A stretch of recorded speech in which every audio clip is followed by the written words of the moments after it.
What is going on, Lancers? It's your boy B, aka Skeletor BSK, PSN below. Welcome back to the Style of Gaming, and welcome to Anthem Update 1.1. In this video, we will be breaking down this very heavy, very exciting update in the world of Anthem. I want to thank everybody who's taken the chance and have subscribed to my channel. If you haven't already, go ahead and hit that button below. Help us out, and let's talk about some of the major points that happen here in Anthem Update 1.1.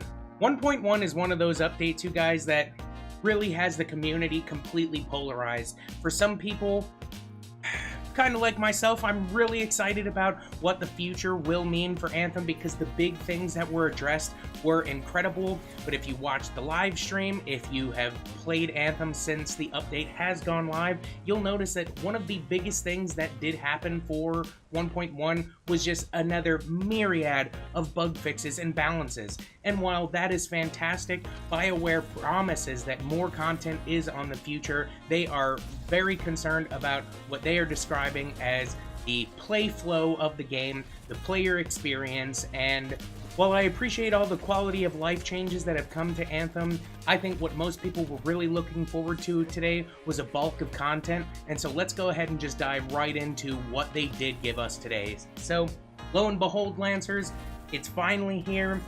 We've been waiting for so long. It's been 60 days since any type of new official content, and it happened. We got the full-fledged, the Sunken Cell, the new Stronghold in Anthem, and let me tell you, it is a doozy. I not only streamed it as soon as it was available, but I have a full gameplay breakdown on the channel, link in the description below to that. It's kind of crazy. I'll be completely honest, I was surprised to see that it was a Dominion-based Stronghold.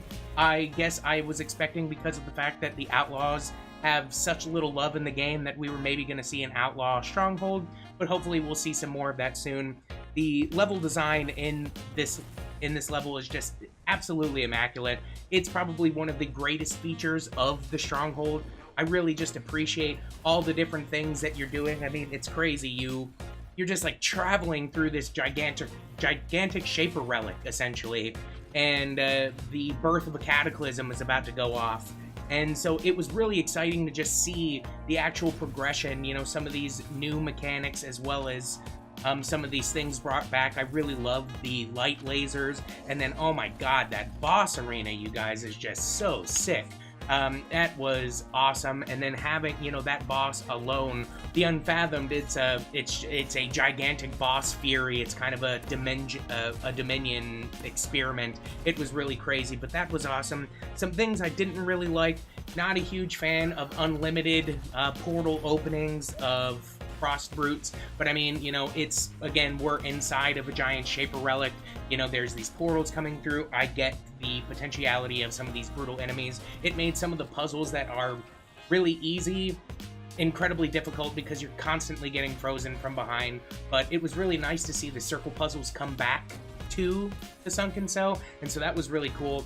A new puzzle type, very basic. I really wish that they would have expanded on it, made it a little bit more complicated. It reminded me of, man, I can't even think of the raid right now, but it was a platform-based jumper, was pretty cool, but again, very basic.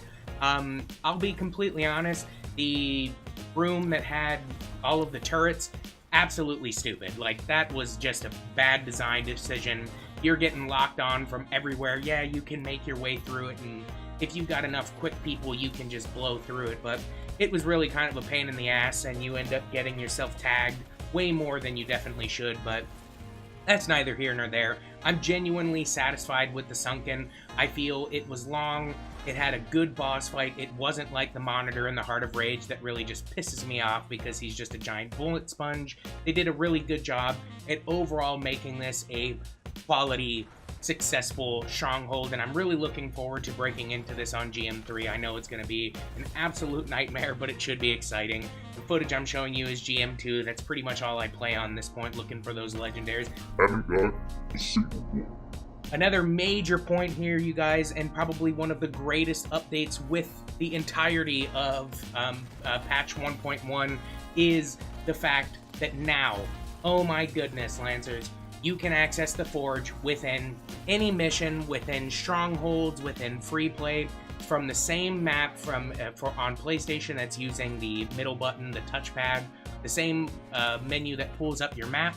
You can go into your Forge and bada bang, bada boom, change weapons on the fly. Oh my god, not only does this limit so many loading screens that we have to experience, but this finally gives us the versatility of gameplay and experiences. So when you do play things like Tyrant Mine, you have these long range sections, and then you have sections where you need like explosive power and you're not just stuck with the same build that you have. That was incredibly exciting, but even more so, one of the things that just blew me away was the fact that now we can access, at the end of expedition menus, we can access another activity. Caveat to that is you can now access contracts directly through the mission select. There's no reason to even run around Tarsus. BioWare is slowly basically making Fort Tarsus and the launch bay essentially useless, as it kind of should have. But other than that, you guys, that is the bulk of things. There are 3 new components that were released that are really beneficial, and I'm happy to see. One that increases the mag and damage of snipers, which is an absolute necessity. There was a lot of balance to a lot of the masterwork abilities for some of the weapons that I reviewed, including Rolling Carnage, getting a bonus damage buff. That was really necessary. A component that not only increases magazine but damage size of machine pistols and autocannons. The same thing with grenade launchers and heavy pistols. So I'm still waiting to see some that love be shown to the shotguns, because I truly don't think that they're powerful enough. But I think one of the most important things to note here with this update is, while it is, I'm not even gonna deny it's sparse of content, I was really disappointed to see not only did we not get more content, but then they didn't outline the things that I wanted to on the live stream. They made a Reddit post basically simultaneously that basically said that they're not going to make the 90-day roadmap, that many things, including the Cataclysm, are being pushed back. So the Sunken Cell was one of the only 14 items that they outlined in the original Phase 1 that are, or Act 1 specifically, that it actually came to fruition. And so that was really disappointing, but the quality of life that's coming, that game flow that they keep talking about, really is making me positive. I feel way better than I did last week, because at this point I know that BioWare is actively attempting to change things for the better. They are trying to make it so our experience, reducing our load times just by the actual activities that we can do without actually having to go to Fort Tarsus and in between, really making our time valuable. They've addressed that loot is still not good. Hopefully we're going to see some proper changes with that. Again, that's just such a hard balance. You know, a lot of these lifestyle games are still having a problem with it. So it's just like, you know, I'm not holding my breath for that, but it's also not something that's killing me, because I've been pretty greatly rewarded. I know that's not the case for every single Lancer out there. I think that BioWare is showing that while this wasn't the saving grace of Anthem, they are making the moves to make and save this game. I don't think that a lot of people are going to see the Sunken and it's going to change their mind. I think that a lot of people are going to see the Sunken and be really disappointed and see that it's basically adding 30 minutes of content and only 3 universal components to actually grind for. So it's a little problematic all on its own, but it's really, like I said, there's just something about like the admission of, we didn't hit our timeline, we're not going to hit our timeline, here's the content that we have, this is what we're working for, we're looking to get a bigger experience. I don't really take what they had to say though about speaking too early. Like, BioWare is a veteran company, they should have known it.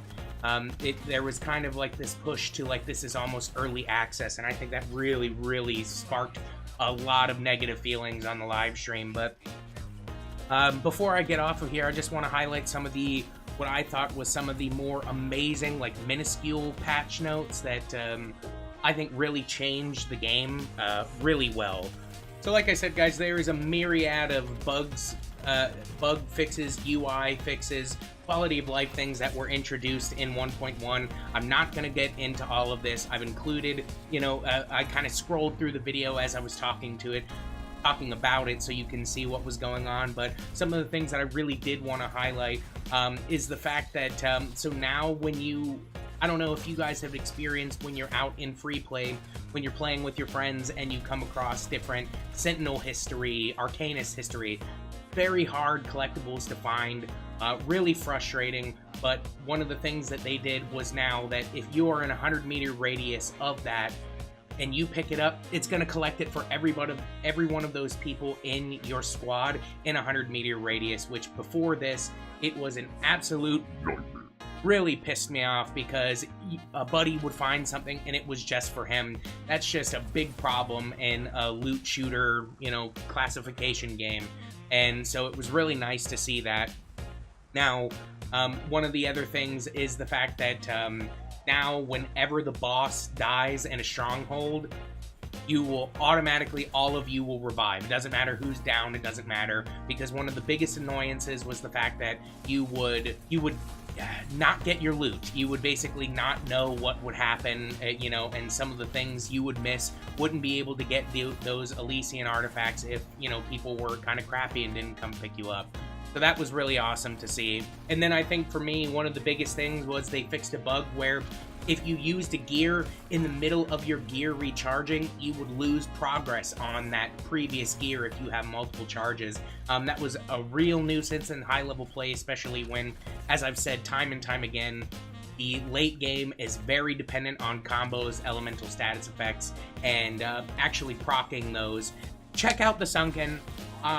I think that if you're disenfranchised with this game, the Sunken is not going to sell you back to the game. I'm going to be completely honest with you right there. But I also haven't been a person who is, trying to fanboy over this game.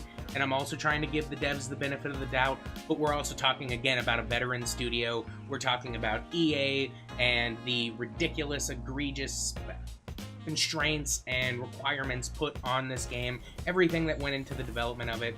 The fact that we didn't get this transparency until like 60 days into the game is really problematic. However, the major changes that did come, getting to see this stronghold and it being, downright badass, minus the parts that, kind of were just meh, for me, super badass. Play the Sunken, but the fact that they are now trying to make me spend less time not playing the game by removing loading menus is very important to me, and I think it is proof that BioWare is doing everything they can to move forward, but I think that they need to work more on transparency. They need to be more player-focused, at least in my opinion, especially if you listen to the live stream. They've basically, all of them have had 60 days of being told that they should all be fired, so I understand their frustration, but at the same time, being a little bit more receptive to the fact that, they are also a part of the team that helped put themselves in this position. So this was a very polarizing update, but I do think that I might have, in a classic M-tashed way, I might have been wrong about being wrong. I don't know, or maybe I am just a fanboy and I'm a sucker and I just want this game to kick ass. So I'm just like, yeah, guys, eat it up. We'll see what the future means. We'll see what the future brings for Anthem. We still need more armor. We still need more weapons.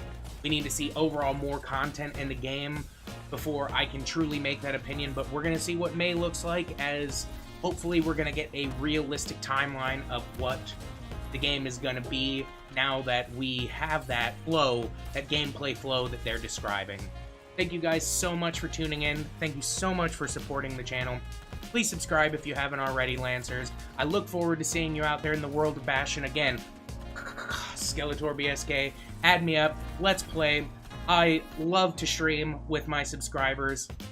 I will see you back here for more up-to-date Anthem content, more video game content this Friday. Days Gone. I'll see you guys then.